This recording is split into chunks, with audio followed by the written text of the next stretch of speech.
Hello students, नमस्कार, राधे राधे, आप सभी का स्वागत है।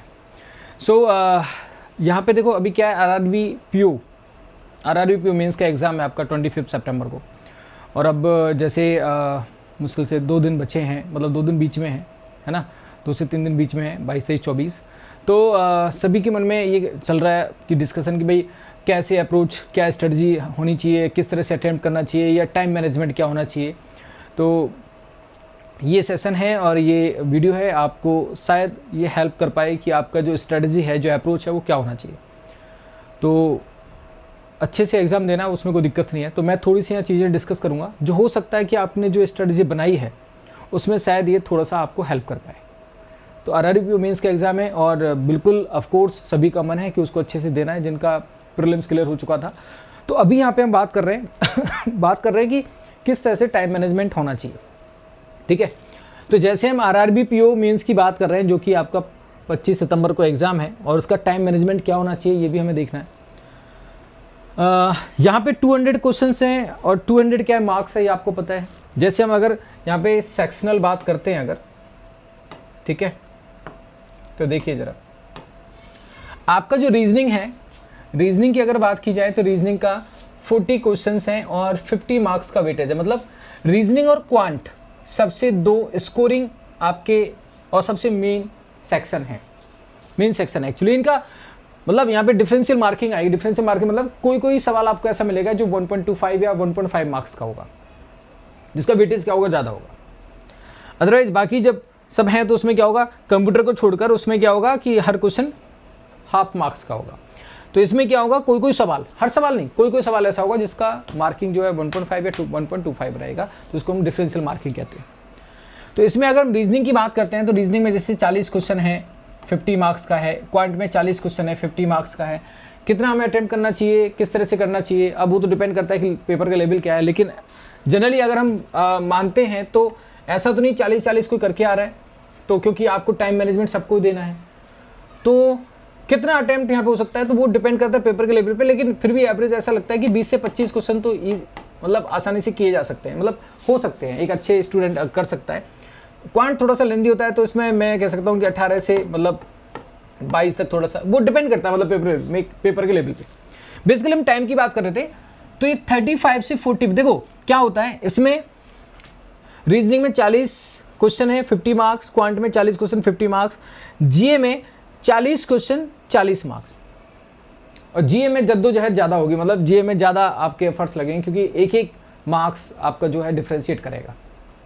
तो मेरा तो कहना ये है कि अभी आप जो 2-3 दिन हैं, आप रीजनिंग और क्वांट पे ज़्यादा ध्यान ना देकर जीए पे आप ध्यान दें।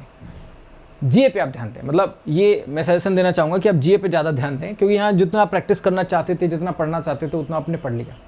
अभी you should focus on like GA पे आपको फोकस करना चाहिए। 2-3 रिवीजन जितना हो जाए, जितनी चीज़ें आपको और ज़्यादा आप कवर कर लें। कंप्यूटर में 40 क्वेश्चन होंगे, लेकिन 20 मार्क्स, तो मतलब हर क्वेश्चन हाफ मार्क्स का रहेगा। हिंदी इंग्लिश में आप ऑप्शनल रहेगा, जो भी आप ऑप्ट करना चाहें। तो 40 क्वेश्चन, 40 मार्क्स का, तो 200 क्वेश्चन है, 200 मार्क्स के है। टोटल समय कितना है, 120 मिनट्स का है। टोटल समय कितना है, 120 मिनट्स का है, ठीक। तो यहाँ टाइम मैनेजमेंट की अगर बात की जाए, तो जैसे रीजनिंग और अगर हम इसमें क्वांट में बात करते हैं तो 35 से 40 मिनट, 35 से 40 मिनट, मतलब क्या है कि हो सकता है रीजनिंग में आपने 35 मिनट्स दिया और मैथ क्वांट में आपने 40 मिनट्स दिया, ठीक है। या क्वांट में आपने कम समय दिया, मतलब थोड़ा सा आपने जल्दी कवर कर लिया, और रीजनिंग में आप कहीं पजल में, तो इन दोनों को मिलाकर मुझे ऐसा लगता है कि कहीं ना कहीं आप 35-40 मतलब अप्रॉक्स 75 मिनट्स, अप्रॉक्स 70 से 75 मिनट्स आप इसमें देंगे, क्योंकि बाकी आपको बाकी भी सेक्शन करना है ना, ऐसा थोड़ी है, बाकी भी सेक्शन करना है जहाँ से आपको चीज़ें कवर हो जाए। तो ये चीज़ें आप यहाँ पे देख सकते हो, क्योंकि सेक्शनल कट ऑफ तो आपका रहेगा, सेक्शनल कट ऑफ भी आपको देखना है, सेक्शनल कट ऑफ रहेगा, वो तो आपको कवर करना ही है, सेक्शनल कट ऑफ रहेगा। Are you getting my point?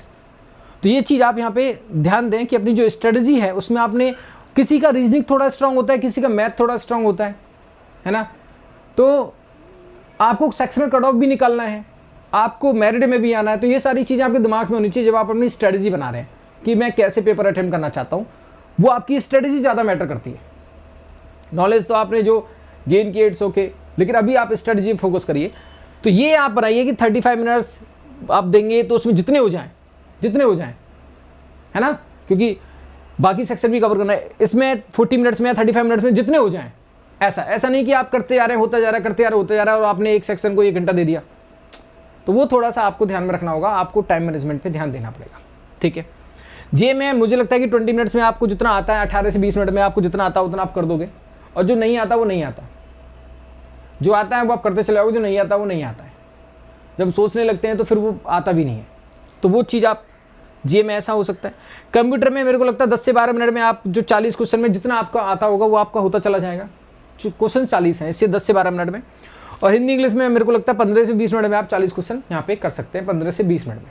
तो ये एक मोटा मोटा एक टाइम मैनेजमेंट का है, जो एक सही स्टूडेंट जो मतलब जिन्होंने मीन्स निकाले हैं इस तरह से वो करते हैं। तो आप थोड़ा सा इसके 19-20 मतलब अपनी स्ट्रेटजी आप बना सकते हैं टाइम को लेकर, टाइम मैनेजमेंट को लेकर आप इसमें स्ट्रेटजी यहाँ पे बना सकते हैं।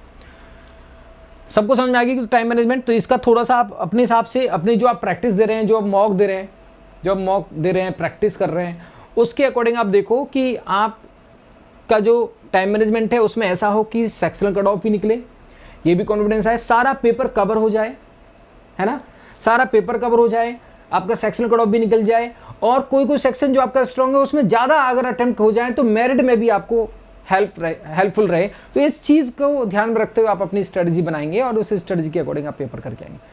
और स्ट्रेटजी थोड़ा सा वो कहते हैं ना, ए प्लान बी प्लान, थोड़ा सा दिमाग में ये भी होना चाहिए कि पेपर कभी टफ भी आ जाता है तो अपने आप फ्लेक्सिबल भी होनी चाहिए, मतलब, है ना, तो वो भी चीज़ आपके दिमाग में होनी चाहिए।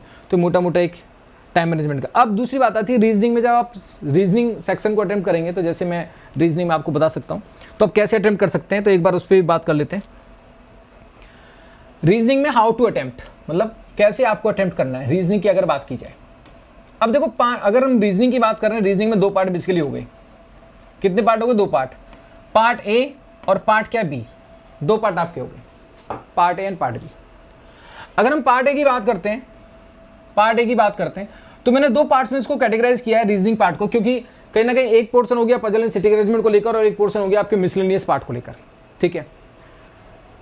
हम जब पजल लगाने बैठते हैं तो कोशिश करते हैं ये समझने की कि पजल हमसे होगी कि नहीं होगी, या टफ है या आसान है। लेकिन जब हम करने बैठते हैं तो कभी कभी ऐसा लगता है कि डिसीजन हमने गलत ले लिया था, पजल हमें लगी थी थोड़ी आसान सी, लेकिन उसमें पॉसिबिलिटी इतनी बन गई, और फिर हमें ऐसा लगता है कि 6 मिनट देने के बाद ऐसा लगता है कि शायद हो जाएगी, लेकिन फिर हम फंस गए, 8 मिनट लग गए, फिर हम थोड़ा सा और फंस गए, 10 मिनट लग गए, और फिर हमें डिसीजन ऐसा लेना पड़ा कि नहीं यार अब हो ही नहीं पा रही है, और 10 मिनट हमारे खराब चले गए। ऐसा हो जाता है कि कंट्रोल नहीं रहता है। लग रहा है कि हो जाएगी, फिर थोड़ा सा लालच आता है कि यार इतना समय दिया तो थोड़ा सा एफर्ट्स और, थोड़े से एफर्ट्स और कभी हो भी जाती है, और कभी ऐसा होता है कि थोड़े एफर्ट्स के चक्कर में टाइम भी लग जाता है और नहीं हो पाती है, फिर वहां से जाना पड़ता है। ऐसा हो जाता है, तो क्या करें फिर? और ये सिचुएशन किसी के सामने हो जाती है।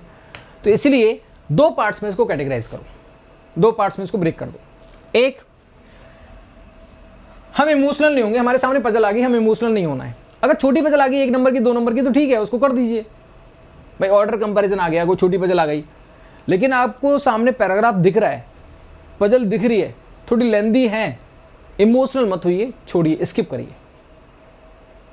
अगर 1-2 नंबर की है, छोटी पजल है, तो ठीक है, कर लीजिए, कोई बात नहीं। लीनियर का कोई 1 नंबर का सवाल आ गया, 2 नंबर का सवाल आ गया, ऐसा भी हो जाता है, मतलब छोटी छोटी पजल भी बन जाती हैं, तो ऐसा आता है तो कर लीजिए। लेकिन अगर लेंदी पजल है, बड़ी पजल है, तो फिर उसको स्किप करिए, है ना।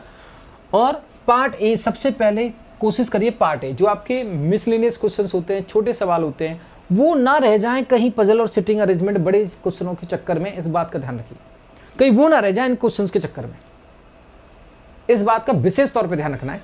तो मिसलेनियस जो पार्ट है उसको आप करेंगे।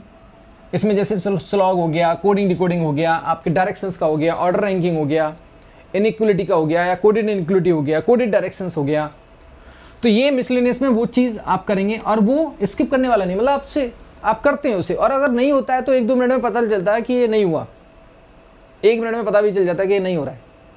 पजल में क्या होता है, जब पता भी चलता है तो काफ़ी समय लग जाता है, 5 मिनट बाद पता चला कि अब नहीं हो रही, तो समय चला गया। यहाँ पे जो होना है वो हो जाएगा, जो नहीं होगा वो जल्दी पता लग जाता है, इसलिए इसमें ज़्यादा समय बर्बाद नहीं होता, हम निकल जाते हैं। इसलिए इसको पहले करना है पार्ट ए को। डेटा सफिशिएंसी है, 2 स्टेटमेंट बेस्ड आए या 3 स्टेटमेंट बेस्ड आए, तो मोस्ट प्रोबेबली 3 स्टेटमेंट बेस्ड आएगा, तो जो होगा वो आप कर लोगे, कंसेप्ट क्लियर है तो आप करोगे। इनपुट आउटपुट है, अगर लॉजिक क्लियर हो चुका है, आप क्रैक कर चुके हैं तो आप कर लोगे, अगर आपके कंसेप्ट क्लियर है। लॉजिक क्लियर हो रहा है तो वो भी 1-2 मिनट में पता चल जाएगा, लॉजिक क्लियर नहीं हो रहा है तो फिर इसको छोड़ दीजिए। ऐसा भी तो जल्दी क्लियर हो जाता है कि करना है कि नहीं करना है। लॉजिकल रीजनिंग आप पढ़ोगे, आपके अजम्पशंस, आर्गुमेंट, वैसे मोस्ट प्रोबेबली जो आने के चांसेस हैं वो आर्गुमेंट के नहीं, अजम्पशंस, कोर्स ऑफ एक्शन और कॉज एंड इफेक्ट के चांसेस हैं। तो passage, inference and argument rare chances है, एक आध क्वेश्चन मिल सकता है, लेकिन सबसे ज़्यादा जो क्वेश्चन मिलेगा assumptions, course of action and cause and effect. तो कॉज एंड इफेक्ट और कोर्स ऑफ एक्शन आसान है, अगर आपके कंसेप्ट क्लियर है, आपने पढ़ा है, तो आपको पढ़ते ही, क्वेश्चन को पढ़ते ही समझ में आ जाएगा कि हाँ मैं इसको कर सकता हूँ, इसके समझ में मेरे को ये आ रहा है। कोई कोई क्वेश्चन लेंदी भी होता है, बड़ा आ गया, अब समझ में नहीं आ रहा स्टेटमेंट, तो छोड़ दीजिए। स्टेटमेंट समझ में नहीं आ रहा है तो आंसर ही क्या करेंगे, तो छोड़ दीजिए। तो ये यहाँ पे हम डिसीजन जल्दी ले लेते हैं कि होगा कि नहीं होगा, निकल जाते हैं। तो ये हमारे 18 से 22 क्वेश्चन ऐसे होंगे, 18 से 22 क्वेश्चन ऐसे होंगे जिसमें हम 15 भी कर सकते हैं, 10 भी कर सकते हैं, 12 भी कर सकते हैं, 15 भी कर सकते हैं, 18 भी कर सकते हैं, डिपेंड करता है कितने क्वेश्चन आपके हो गए। तो जैसे किसी के 10 हो गए, 10 से मतलब कहने का मतलब है 10 से 12 क्वेश्चन आपके हो गए, बाकी क्वेश्चन नहीं हो पाए, इट्स ओके, या 15 क्वेश्चन आपके हो गए। उसके बाद हमने पार्ट बी में फिर हमने डिसीजन लेना है, जैसे हमारे पास 4 पजल है, 5 पजल हैं, छोटी छोटी अगर कुछ पजल बन गई तो हो सकता है 6 पजल हो गई, 5-6 पजल हो गई, बड़ी बड़ी पजल है तो 4 या 5 है। तो उन पजल्स में हम डिसाइड करते हैं, पजल और सिटिंग अरेंजमेंट में, कि उसमें डिसीजन लेते हैं, फिर हम सेलेक्टिव पजल करते हैं और ऐसा डिसीजन लेते हैं कि जिन पजल्स की हमें प्रैक्टिस ज़्यादा है और जहां हम किसी ना किसी टफ सिचुएशन में भी निकल जाते हैं, चाहे वो लीनियर की है, बॉक्स की है, फ्लोर की है। जैसे सिटिंग अरेंजमेंट है, जहां रिलेशन वाला सिटिंग अरेंजमेंट आ गया तो हम उसको अवॉइड करते हैं, मतलब अवॉइड करते हैं कि यार इसको नहीं करना चाहिए, बाद में देखेंगे, क्योंकि ना चाहते हुए भी वो कन्फ्यूजन आता है उसमें।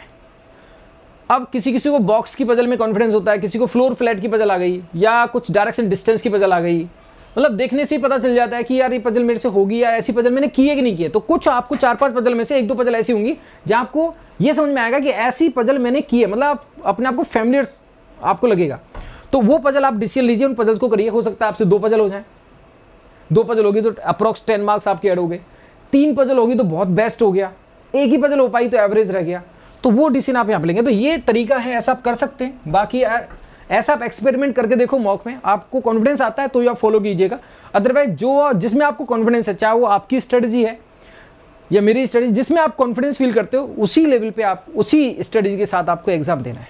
तो ये मेरी तरफ से एक छोटा सा इंफॉर्मेशन था, हो सकता है जो आपको हेल्प करे, तो आप अपनी स्ट्रेटजी में इसको इंक्लूड कर सकते हैं, एक्सपेरिमेंट कर सकते हैं। इसलिए मैंने 2 दिन पहले 3 दिन पहले बताना उचित समझा, जिससे कि आप कल या परसों में अपने जो भी इंप्रूवमेंट के चांसेस हैं, जो भी एक्सपेरिमेंट करने के चांसेस हैं, वो आप कर सकते हैं और पेपर को बेहतर और बेहतर और बेहतर बना सकते हैं।